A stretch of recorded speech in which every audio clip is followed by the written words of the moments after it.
All right, let's dive right in. Today, we are tackling a huge topic, something that affects every single one of us. Food. We're going to be shattering some of the most common myths out there. So, let's get to it. So, let's kick things off with a big one, shall we? You've probably heard this a million times. Can you really lose weight just by drinking more water? It sounds so easy, almost a little too good to be true, right? And what about this? You're in the grocery store, you see two options, and you find yourself thinking, well, this one's pricier, so it must be better for me. Is that actually the case? The thing is, we are swimming in a sea of confusing claims about food. From social media trends to flashy ads, it's no wonder we're all a bit mixed up. So in this explainer, we're going to cut through all that noise and get straight to the facts. So what is it we're actually up against? Well, it's called food misinformation. And it's basically any false or misleading claim that can seriously mess with our health by getting us to make the wrong choices. The stakes are pretty high, you know. First up, let's talk about the foods that we see on our plates pretty much every single day. It is time to separate fact from fiction. Oh yeah, the classic bad guys of so many diets. We've all been told if you want to lose weight, you have got to stay away from carbs like rice and chapati. But is that really the whole story? Okay, check this out. The common belief, the myth, is that these foods are just total calorie bombs. But the truth? They actually have a very similar number of calories. One isn't magically better or worse than the other when you look at them on their own. So here's the real key. It's not the rice or the chapatis themselves. It's what we do to them. It's the heaps of ghee, the butter, the sugary sauces, and of course, just eating huge portions. Those are the real culprits that send the calorie count through the roof. Now, let's loop back to that first question we asked. This is another massive one. The idea that if you just chug enough water, the fat will magically melt away. And here's the reality, plain and simple. The myth says water actively burns fat. But the truth is a lot more straightforward. Water itself doesn't make you gain or lose weight. But that word essential, that's the part we really need to pay attention to. So what's water's actual job description in our bodies? Well, it's absolutely critical for digestion, it keeps us from getting dehydrated, and it's a total lifesaver when we're sick. So no, it's not a fat burner, but it's definitely a life sustainer. You absolutely need it.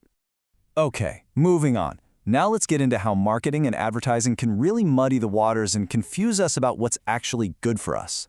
Come on, you've totally seen these labels, right? Light, low calorie, maybe there's a little heart logo on the bottle. Ads are constantly trying to convince us that their brand of oil is the healthiest, best choice you can make. But just take a look at this.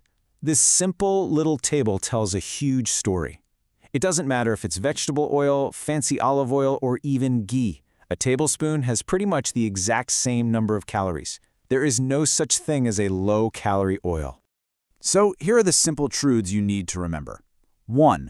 All oils have the same calorie hit.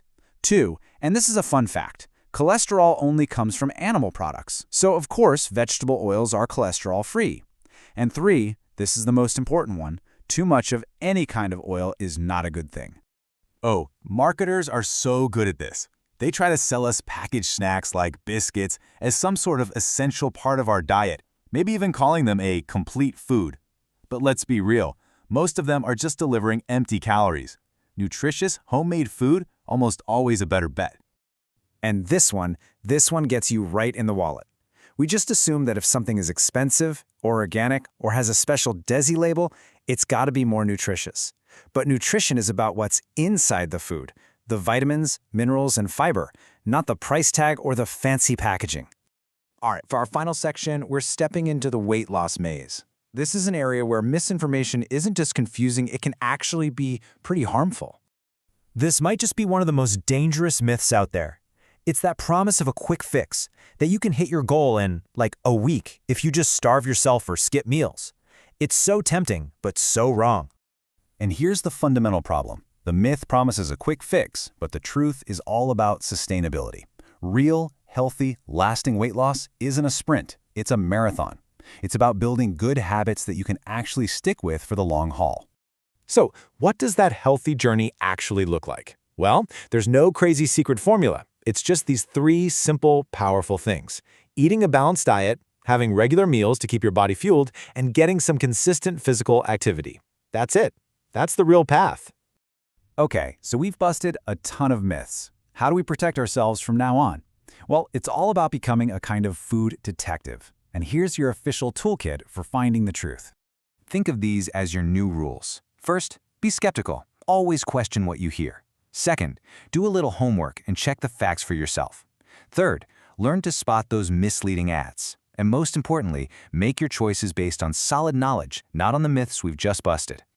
And that brings us to the end. So I'll leave you with this one last thought. After everything we've talked about, what is the one food myth that you are ready to stop believing, starting right now? Thanks so much for joining me.